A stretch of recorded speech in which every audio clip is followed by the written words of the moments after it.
Shalom kekasih Tuhan, selamat pagi.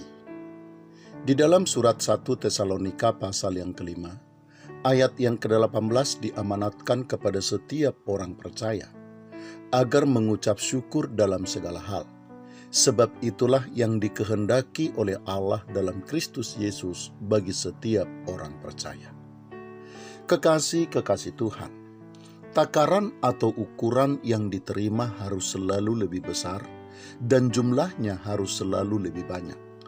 Itulah keinginan dan hasrat banyak orang, termasuk keinginan dan hasrat orang-orang percaya. Dari siapa saja, dari manusia bahkan dari Tuhan sendiri.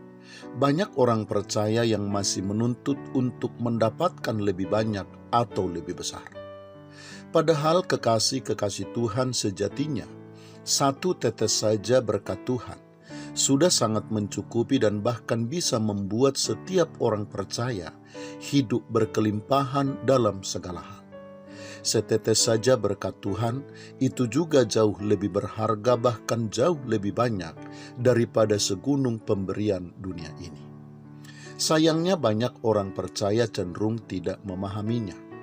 Dan karena kecenderungan hati orang percaya itulah, maka Tuhan pernah berkata seperti yang tertulis di dalam surat Ibrani pasal yang ke-13 ayat yang ke-5 yang berbunyi, "Janganlah kamu menjadi hamba uang, dan cukupkanlah dirimu dengan apa yang ada padamu. Karena Allah telah berfirman, Aku sekali-kali tidak akan membiarkan engkau, dan aku sekali-kali tidak akan meninggalkan engkau."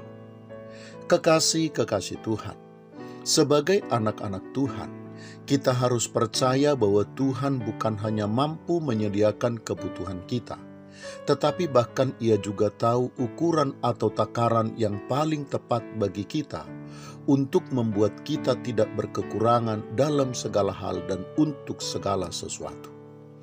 Oleh sebab itu sesungguhnya bisa dipastikan, sekecil apapun pemberian Tuhan kepada kita, melaluinya kita bisa memenuhi segala kebutuhan dan keperluan kita. Dan untuk pemberian Tuhan tersebut, tentu saja kita harus membangun rasa puas dan cukup. Dan selanjutnya perlu juga kita sadari bahwa rasa puas atau rasa cukup tidak akan pernah bisa kita rasakan selama kita masih menuntut. Dengan menuntut kita justru akan semakin merasa belum tercukupkan. Bahkan kita akan merasa berkekurangan dan miskin dalam segala sesuatu.